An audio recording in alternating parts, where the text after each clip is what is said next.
또 제일 궁금한 게 저번에 저희 채널 출연해 주셔서 주식에 대한 얘기 많이 해주셨거든요. 네네네. 아 정말 피가 되고 살이 되는 얘기였는데 네. 이번에도 또 안 물어볼 수가 없어요. 아, 그럼요.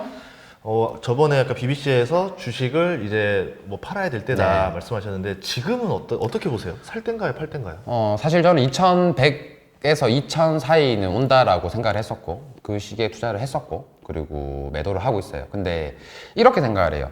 주식을 할 시기냐 안 할 시기냐는 없는 것 같아요. 다 하잖아요. 예. 제가 하지 않아야 되는 시기라고 한다고 해서 안 하실 거 아니고. 뭐 인버스라도 사도 맞아요. 맞아요. 사거든요. 뭐 어떻게든 투자를 하실 건데 이 시기가 맞냐 안 맞냐는 의미가 없는 것 같아요, 저는. 차라리 이런 것 같아요. 근데 가이드라인 정도는 있었으면 좋겠다라는 거예요. 예를 들어서 내가 주식을 계속 하는 거는 내가 1000만 원이 있으면 300만 원은 내가 마켓 타이밍 생각 안 하고 그냥 주식 할래. 근데 내가 어느 정도 수준의 마켓 타이밍을 보고 한 300은 더 들어갈래. 그리고 내가 최악이 왔을 때는 한 400 정도로 남겨놓을래. 그런 시나리오가 있다면 300만 원 안에서는 그냥 내 마음대로 하는 거예요. 그러니까 저는 그렇게 꼭 생각을 하셨으면 좋겠거든요. 그 어떤 가치 투자자도 그 가치 투자자가 남의 돈을 굴리는 사람이 아니라면 100% 다 주식에 있는 경우는 거의 없어요. 거의 없거든요. 그게 만약에 가능하다라는 사람들은 다른 데서 수입이 엄청 많은 사람들이에요. 그쵸. 네, 그러니까 그거를 가지고 자꾸 생각을 하고 또 뭐 한 종목에 뭐 누군가가 뭐 나와가지고 뭐 10억을 벌었네, 뭐 5억을 벌었네, 나는 뭐 여기 평생 모아서 이렇게 벌었네라는 거에 흔들리지 않았으면 좋겠어요. 왜냐하면 그런 사람들은 그때 OCI 때도 있었고, 그쵸. STX에도 있었고, 중공업에도 있었고, 엄청 많았거든요. 요새는 에코프로에 있거든요. 네, 맞아요. 그러니까 어디든지 그런 사람이 있다라는 거예요. 근데 그 사람이 진짜 내 인생을 몰빵을 해서 되는 그 럭키펀치 한 방에 된 사람이지, 그걸 계속 평생 그 운을 이어나가고, 그리고 지금 이미 또 이만큼 올랐어요. 그러면 그럴 사람이라면 그 전기차들, 에코프로들이 10배 전에 가격이었을 때 제발 그렇게 유튜브에 나와서 1년 전에 제발 그렇게 유튜브에 나와서 사세요 하던가. 지금 이제 이만큼 올라와가지고 거의 한 10배씩 다 올라왔는데 여기서 사세요, 계속 사세요. 저는 이건 좀 문제 있지 않나? 그 본인이 샀던 시점에 지금처럼 나와서 말을 해줬으면, 저는 가치 투자가 옳지 않다라는 말을 한 적도 없고, 저는 차트 투자가 답이라고 이야기한 적도 없어요. 어디 나가서도. 근데 단지 다른 분야에 대한 다름을 인정해줬으면 좋겠어요. 그러니까 이게 달라서 틀렸음이 아니라 서로 다른 거예요. 그러니까 많이 못 만나본 거예요. 그러니까 가치 투자가 답이다라고 생각하시는 분들은 단기 투자의 계좌를 못 본 거예요. 제가 그랬어요. 네. 그러니까 가치 투자자들만 본 거예요. 제가 맞아요. 가치 투자 하니까. 맞아요. 그러니까 너머에 트레이더를 본 적이 없었는데 맞아요. 한번 트레이더의 계좌를 본 적이 있어요. 네, 맞아요. 그러니까요. 헛소리가 나온 거예요. 네. 내가 틀렸구나. 네, 그러니까 안 본 거를 자꾸 틀렸다 생각해요, 사람들은. 그러면 배울 수가 없어요. 네. 문을 닫아놓고 사는데 내가 어떻게 다른 게 들어와요? 인풋이 안 바뀌니까 결국 아웃풋도 안 바뀌고 인생이 안 바뀌는 거예요. 저는 그리고 또 단기 매매하는 사람들한테도 가치 투자에 대한 이야기를 해요. 그래서 어느 게 옳고 좋고는 없어요. 그 모든 거는 다 자신에서부터 시작하면 돼요. 내가 직장 다니면서 바빠 죽겠고 차트 볼 시간도 없는데 단기 매매를 배우고 있어요. 아무 의미 없거든요. 그런 분들한테는 차라리 가치 투자를 배우세요라고 이야기를 해요. 반대로 내가 충분히 시간이 있고, 그리고 내가 노력을 할 수 있고, 장중에도 뭐 HTS도 볼 수 있는 사람들이라면 한 번쯤 공부해 보시라고 추천을 해요. 그리고 가치 투자 하시는 분들한테도, 제가 옛날에 몰빵에서 한 번에 반에 반토막 난 적이 있어서 내 같은 선택은 하지 마시라는 거예요. 그래서 꼭 비중을 나눠서 매매하고, 그리고 실제로 여러분들이 아는 그 수많은 가치 투자자도 한 종목에 몰빵하는 사람 없어요. 쉽지 않죠. 네, 그리고 현금 보유 안 하는 사람 없어요. 다시 한번 이야기하는데, 현금 보유 안 한다라고 하는 사람들은 다른 데서 돈을 벌어요. 채널에 출연하든 회사를 운영하든. 그러니까 예를 들어서 내가 여기서 몰빵했지만 한 1년 뒤에 10억의 현금이 또 들어와. 맞아요. 이런 사람들이 몰빵을 맞아요. 하겠죠. 맞아요. 그러니까 그런 건데 자꾸 그 계좌만 보고 그 투자 스타일을 내 하고 똑같이 만든다. 그리고 집 팔고 전 재산 다 주식 몰빵하고. 그래서 저는 어려워지는 사람을 너무 많이 봤어요. 자기한테 맞는 걸 해야 되겠 맞아요. 그게 어떤 방법이든 다 옳아요. 저는 가치 투자로도 100억을 벌어본 사람을 봤고, 단기 매매로도 100억을 벌어본 사람을 봤고, 주식이 아닌 걸로도 100억을 빨리 버는 사람을 봤기 때문에 그 모든 분야가 다 옳다라는 거예요. 단, 그 모든 거는 내 환경에서 시작해라는 거예요. 내가 할 수 있는 거에서. 저는 이제 가치 투자를 할 수밖에 없었던 게 배를 탔거든요. 그래서 뭐 어떻게 반대로 생각하면, 지금은 주식 투자를 단기 매매도 그렇고 스윙 투자도 그렇고 저는 공부하기는 가장 좋은 환경인 거예요. 당군 일에 가장 돈 벌기 쉬운. 스마트폰만 있으면 되니까. 맞아요. 예, 뭐든지. 그래서 환경이 조성이 됐으니 저는 어떤 분야든 도전해봐라. 그게 가치 투자든. 대신에 이제 너무 남의 말에 의존해서 몰빵하지 마라. 그 예. 9만 전자 계신 분들도 그때 뭐 계속 뭐 10만 전자, 20만 전자 간다. 그 이야기 너무 많이 했잖아요. 그때 유튜브 채널 보면 다 그 이야기밖에 없어요. 근데 뭐 지금 또 삼성전자에 대한 이야기는 안 하잖아요. 또 다른 것도 많이 STX도 그랬고 OCI도 그랬다라는 거예요. 근데 한 종목에 몰빵한다라는 거는 문제가 있다라고 봐요. 아, 좀 분산 네. 투자를 해야 된다. 맞아요. 알고 있고요. 저는 그건 무조건 중요하다 예. 봐요. 그럼 지금 투자하시는 게 주로 어떤 투자를 위주로 많이 하세요? 저는 네. 단기 매매를 하는 편이고 단기 매매는 무조건 시장을 이기는 종목만 해요. 그러니까 아. 지수보다 강한 종목, 지수가 내리는데도 종목이 안 빠지는 거, 지수가 내리는데 반대로 오르는 거. 근데 그 안에서 저는 가이드라인을 두고 매매를 해요. 매수를 할 때 내가 언제 매도할 거고 언제 손절을 할 거고 이걸 정해놓고 매매라는 투자자입니다. 그래서 손절 폭도 한 달에 많이 잃으면 제가 원칙만 안 어긴다면 4천 정도는 잃을 수 있거든요. 그러니까 마이너스 4천만 원 정도까지는 늘 열어두고 매매를 해요. 그리고 벌 때는 1억도 벌고 5천도 벌고 3천도 벌고. 그러니까 대신에 최대한 손실폭을 정해놓고 매매를 하기 때문에 쫄림이 없어요. 마켓 타이밍에 대한 두려움은 없습니다. 별로. 왜냐면 어차피 잃어도 이 돈이고 아. 또 벌면 또 그 이상 벌기 때문에. 예. 그래서 본인이 그런 마켓 타이밍을 안 가지려고 하면 이런 시나리오 정도는 가져라는 거예요. 그래서 그런 부분들이 없으면 종목이든 지수든 원사이드로 하방할 때 무한 손실은 아니죠. 근데도 경제적으로 큰 타격을 입어요. 그리고 그런 부분들을 좀 잘 지키면서 매매를 하셨으면 좋겠다는 생각이 듭니다. 그럼 단기 매매를 할 때 그래도 상승 장일 때가 훨씬 더 확률이 확률이 높겠네요. 높죠. 무조건이죠. 무조건이죠. 그러면 할 때 상승 장일 때 이 중에서도 흐름이 더 좋은 애들을 픽을 해서 하니까 네. 어떻게 보면은 내가 가장 이길 확률을 더 높여놓고 나서 시작을 하는 거죠. 그렇죠. 우리가 시장의 주도주, 대장주, 시장의 섹터 이런 것들이 전부 다 지수가 요만큼 오를 때 더 가는 거 아니면 지수가 반대로 눌림이 나는데 지키고 있는 거 이런 것들이 다 대장주가 되고 섹터를 만들고 그 섹터들이 이제 올라가는 거거든요. 예. 그래서 그 초이 시점을 잘 타려고 노력을 하는 편이고 보고 이 업종이나 훨씬 더 괜찮은 생각이 들면 저도 에코프로도 며칠 전에 매매했어요. 매매했어요. 50만 원에. 50만 원에 사가지고 네. 5% 먹고 팔았어요. 아. 난 그게 다니까 내가 아는 시나리오 안에서는.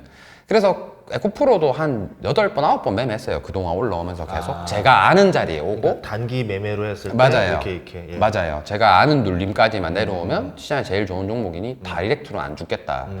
그래서 저는 제가 내리는 과정에서도 제가 먹을 만큼만 먹고 나오고 오르는 과정에서도 제가 먹을 만큼만 먹고 나와요. 그러니까 저의 시나리오가 있으니 마켓 타이밍이나 뭐 주식 전문가들에 대한 이야기가 필요 없는 거예요. 오히려 그런 것들을 더 많이 듣고 뭐 보조지표, 뭐 수급 뭐 이런 걸 더 많이 보면 볼수록 마켓 타이밍 내 확신에 대한 거에 대해서 방해를 해요. 제가 제일 단기 매매하면서 차트 투자를 하면서 제일 힘들었던 게 뭐냐면 보조지표 한 개씩 없애는 게 제일 힘들었어요. 배움은 너무 많이 했어가지고 네. 차트에 대한 모든 건 다 배웠거든요. 저는 뭐 OBV, RSI, 뭐 RSI 오실레이터, 뭐 MACD 오실레이터, 양전환, 음전환, 구름대, 매물대, 뭐 다 엘리어트 파동 이런 거 다 알거든요. 이걸 다 알면은 오히려 더 매매하기 어려워요. 아, 뭔 말인지 알 것 같아요. 야구할 때도 보면은 그냥 막 모든 걸 다 생각하고 나면 공이 이상한 데로 가거든요. 맞아요. 맞아요. 그러니까 오히려 그런 것들이 더 방해만 되더라고요. 그것들을 없애는데 배우는데 걸린 시간보다 습관을 없애는데 걸리는 시간이 더 오래 걸렸던 것 같아요. 저는. 그럼 그래도 뭐 하나는 남겨놓지 않아요? 지표. 뭐. 지표 저는 거래 대금만 봐요. 그리고 차트. 거래량이 아니고 대금으로 네, 봐요? 저는 대금으로 봅니다. 왜냐하면 100원짜리가 100만 주 거래돼봐야 만 원짜리 100만 주 거래된 게 훨씬 크니 거래 대금이 훨씬 더 중요해요. 네, 그래 거래 대금이 높으면 거래량이 높은 거예요. 똑같아요. 근데 이제 시장에 대한 흐름을 전반적으로 이해할 때는 예. 이 종목이 시장에 얼마나 타격을 주는지, 얼마나 영향을 미치는지 그런 거를 생각을 할 때는 거래 대금이 훨씬 더 훌륭한 지표죠. 그럼 할 때는 뭐 대형주, 중형주, 소형주 중에 어떤 게 더 유리해요? 저는 중형주, 소형주 위주로 매매를 하는 편이에요. 왜냐하면 단기 매매는 조금 끼가 있어야 돼요. 빨리 오르고 또 반대로 많이 내리고. 그래서 그런 편을 좀 좋아하는 편이라서 너무 큰 대형주들은 그런 흐름이 좀 잘 안 나오거든요. 근데 뭐 지금은 시총이 한 1조 정도 돼도 초대형주라고도 생각을 안 해요. 원체 시장 거래 대금이 좋아졌고 또 원체 그 가는 종목들만 가는 장이라서 그래서 그런 종목들은 시총이 좀 1조가 커져도 이제 뭐 중형주 정도로만 생각을 해요. 옛날에는 1조 넘어가는 주식은 거의 쳐다도 안 봤어요. 단기 매매할 때는. 왜냐면 이게 이런 주식들은 특징이 그 거래량이 많지 않으니까 네. 들어갈 땐 들어갈 수 있겠지만 나올 때가 쉽지 않더라고요. 맞아요. 네.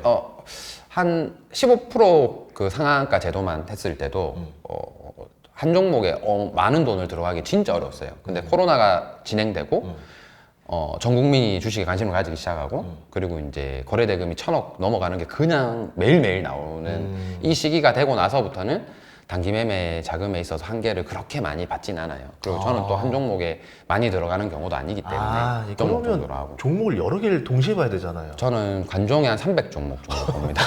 네. 지금은 근데 단기 매매할 종목이 한 2, 30종목밖에 없어요. 시장이 죽었거든요. 네, 그래서 최근 한 달 동안은 단기 매매할 종목이 한 2, 30종목 정도밖에 없어요. 그럼 모니터 몇 개세요, 그러면? 3개 씁니다. 3개로 다 커버가 돼요? 네. 엄청 큰 모니터 3개를 씁니다. 아. 그래서 모니터 앞에 가면 제가 없죠.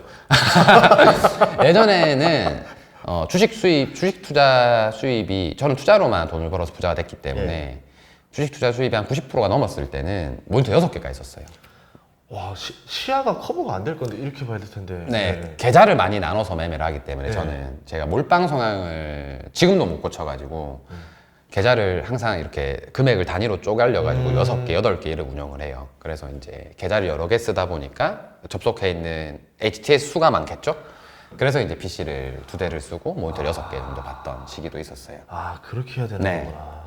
알겠습니다. 저는 모니터 하나입니다. 왜냐하면 말씀하신 게 맞는 게 소형주는 한번 들어가기도 힘들고 거래대금이 커버리면은 네. 저 때문에 시장 교란이 날 수도 있겠더라고요. 맞아요.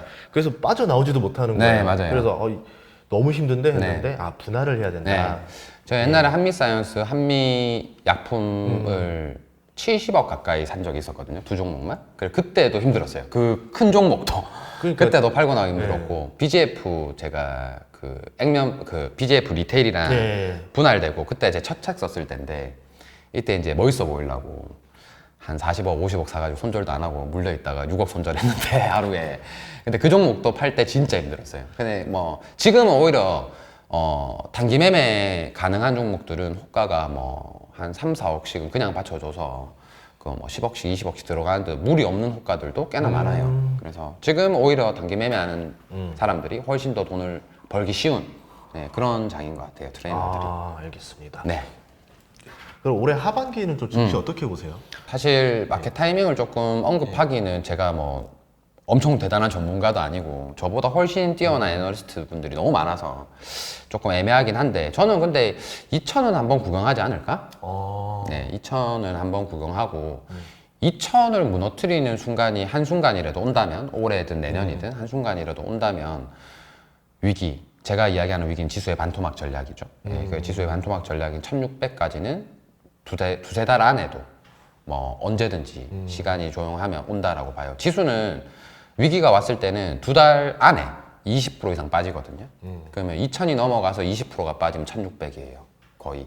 그래서 2000이 무너지는 순간 때부터는 위기의 사이클도 조금 준비를 해야 되지 않나라는 생각이 들어요. 그래서 아니 워렌 버핏 주주총회 갔을 때도 네네. 찰리 먼거가 좀 그렇게 긍정적으로 보지는 않더라고요. 그래서 뭐 어떤 이벤트인지는 뭐 이야기는 안 하는데 뭐 그 좀 생각하시는 이벤트가 있어요? 저는 사실 그거 잘 생각을 안 해서 제가 2018년도부터 지수가 이제 엄청 폭락을 할 거다 그런 강연을 하고 동공부문 처음이라 2019년 1월에 나온 책에서도 제일 마지막에 지수가 폭락을 하면 이런 준비를 하세요. 분명히 코스닥이든 코스피든 지수가 반토막 날 겁니다 라는 걸 했어요. 근데 그때도 어떤 위기로 시장에 내려올 건지는 분석하지 마라 그랬어요. 그런 건 아니지만 그럴 수 있다. 네, 왜냐면은 그걸 분석한다고 맞출 수 있는 건 아니거든요. 아니면은 뭐 차트 흐름상 느낌으로 그러신 거예요? 저는 단 한 번도, 그러니까 쉽게 생각하면 이런 거예요. 지수는 가려면 계속 정보를 돌파하면서 가야 돼요. 차트는 그렇게 가야 돼요. 계속 가야 되거든요. 예전에 코로나 이후에 3천까지 맞아요. 다이렉트로 갔던 것처럼 그렇게 가야 돼요. 아니면은 둘 중에 하나예요. 박스를 치던가 내리던가. 근데 박스를 칠 만큼의 시장적 환경이 되냐? 근데 유튜브 다 보면 여러분들 경기 침체, 경기 안 좋다, 뭐 이런 이야기 하잖아요. 그러면 언젠간 지수도 그걸 선반영을 할 거란 말이에요. 우리가 서브프라임이 왔을 때도 그렇고, 서브프라임 조금 예측이 됐지만, 그래도 코로나라는 위기는 그 누구도 예측했던 사람이 없어요. 그거 모르는 거잖아요. 근데 그걸 미리부터 공부해가지고 시간을 쓰고 있고, 그리고 그거 내가 공부한다고 해서 코로나라는 게 막아지는 것도 아니고, 내 계좌 상황이 좋아지는 것도 아니고 공부한다고 해서. 그래서 저는 어떤 걸로 위기가 오는 거는 걱정하지 말고, 위기가 왔을 때 당신들의 계좌, 내 계좌, 우리들의 계좌, 이 계좌를 얼마나 관리할 수 있는지, 손절폭은 얼마나 생각하고 있고, 내가 얼마를 더 살 수 있는 여력이 있는지, 내가 그리고 몇 년을 버틸 수 있는지, 그런 거를 오히려 스스로가 A4용지 써가지고 내가 물려있는 종목들 단가 계산하면서 내가 지수 이만큼 내려왔을 때 지금 1,000만 원 들고 있는 거 500만 원치 더 사야 되겠다. 종목이 이만큼 내려오면 내가 한 700만 원치 더 사야 되겠다. 그런 시나리오를 세우는 게 훨씬 더 가치 있다 봐요. 그러니까 마켓 타이밍이나 마켓 전망을 자꾸 보게 되면, 코로나 때 왜 다 못 샀느냐면 당연한 거예요.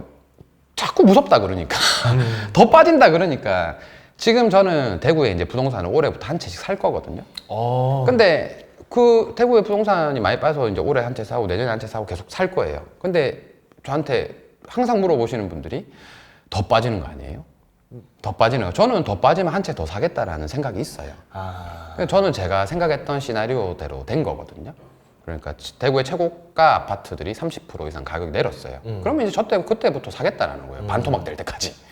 한 채씩 돈 벌어서 사겠다는 거예요. 그러니까 그 전략이 있기 때문에 지금 사든 안 사든 상관이 없다는 거예요. 오르면 오르는 대로 시스템 전략, 네, 내리면 맞아요. 내리는 대로 시스템 전략을 구축해 놓으면 맞아요. 오르든 말든 이벤트에 맞춰서 내가 가면 된다. 맞아요. 그러니까 그게 별로 이게 마켓 타이밍이 중요하지 않거든요.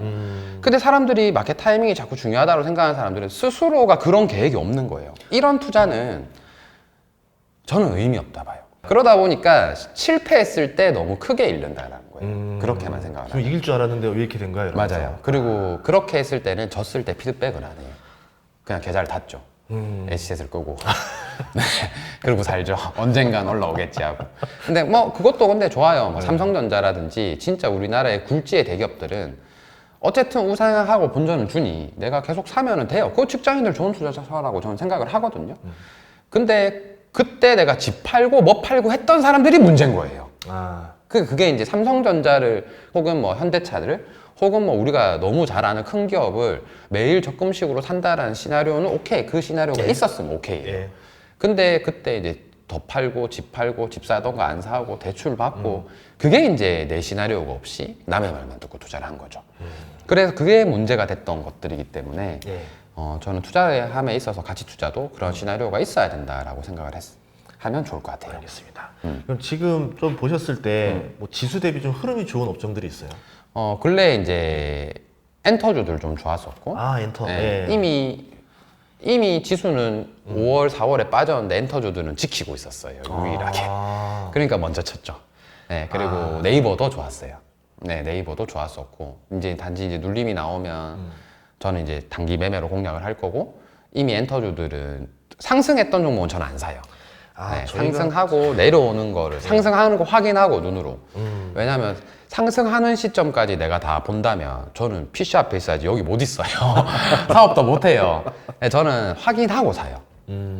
누군가가 올렸거나 아니면은 섹터의 대장주가 됐는 게 확인이 됐거나 그러면 이제 그때 투자해도 늦지 않다라는 거예요.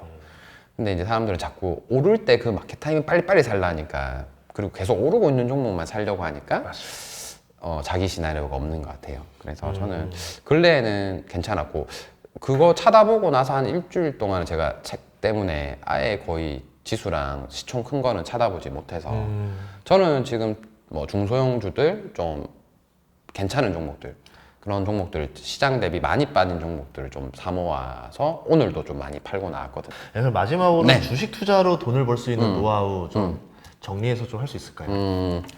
일단 저는 항상 시세 초입에 타려고 노력을 하셨으면 좋겠어요. 시세 초입에 타려고. 그럼 시세 초입을 대표님 어떻게 찾아요? 라는 질문을 당연히 하겠죠? 그러면 코스피 지수를 처음 이길 때가 있고요.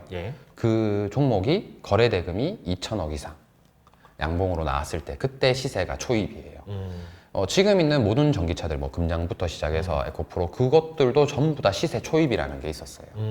그래서 그 시세 초입에 내가 발견하려고 노력하시는 게 엄청 중요하지 않나. 그래서 내가 사놓고 유튜브에서 이야기를 해야지 그게 진짜 똑바른 투자였던 거지. 이미 유튜브에 나왔다는 걸 많이 오르고 나서 나오기 때문에 그때 내가 셀렉을 했다라는 거는 내 스스로의 시나리오에는 도움이 되지 않지 않을까 이런 생각을 좀 하고, 두 번째는 세상 그 어떤 부자도 손실이 나지 않는 트레이너는 없다라는 거예요. 그게 가치 투자자든 그 단기 매매자든. 예. 저는 가치 투자자들이 제일 처음에 제가 제대로 알기 전에는 뭐 죽을 때까지 사는 줄 알았어요. 근데 절대 아니더라고요. 그러니까 100억씩 굴리는 가치 투자자분들도 한 10% 이상 한 종목에 안 들어가요. 다 포트폴리오 리밸런싱을 한 달에 한 번씩, 두 달에 한 번씩 마켓 타이밍에 맞춰서 업종 변환하면서 들고 가거든요. 그리고 뭐 전기차도 당연히 그 업종에 있었겠죠. 예. 근데 뭐 지금 물어보면은 대부분 비중 이제 뭐 처음 샀던 거에 비해서 반에 반 남았고, 반에 반 남았고, 그냥 그 정도 남았는 거예요. 근데 무지성으로 하시는 분들이 한 종목으로 인해서는 돈을 많이 벌지만 그게 부로 이어지진 않는 것 같아요. 카지노에서 돈 딴 사람 다시 돌아온다 뭐 이런. 똑같은 거죠. 네, 똑같은 거죠. 그래서 그런 부분들을 조금 생각을 하시면 투자에 있어서 조금 더 객관화 시킬 수 있지 않나, 자기 상황을, 그리고 자기 환경을. 그래서 거기서부터 시작하셨으면 좋겠습니다. 예, 오늘도 소중한 시간 정말 감사합니다. 너무 초대해 주셔서 감사드려요. 왜냐면 유튜브를 자주 안 나오셔요. 네, 제가 진짜 아는 채널이 아니면 제가 그러니까 이 사람은 참 자기 생각을 잘 전달하는 사람이고 본질이 있는 사람이구나라는 게 아니면 두 번은 절대 안 나가는데, 한 번은 근데 출판사에서 나가라면 나가요. 근데 두 번은 절대 안 나가는데 그래도 뭐 인구 씨는 저 오랜 인연이 있었고, 그리고 너무너무 성장하는 걸 멀리서 응원하고 있었기 때문에 초대해 줬으면 좋겠다 했는데 다행히 초대해 주셔가지고. 제가 책 나오자마자 바로 연락드렸습니다. 저는 받자마자 바로 수강하겠죠? 1초 만에? 그러니까 이렇게 빨리 잡힐 줄 몰랐어요. 그래서 나오고 싶어 하는 채널이 제가 별로 없어요, 많이. 진짜 오늘 저희 서울 올라가시는 길에 맞아요. 잠깐 들려서. 맞아요. 정말 감사하고요. 네. 또 앞으로도 많은 또 활동 부탁드리겠습니다. 네. 다음에 나왔을 때는 골든 버튼 가자. 알겠습니다. 오케이. 감사합니다. 마치도록 하겠습니다. 수고하셨습니다.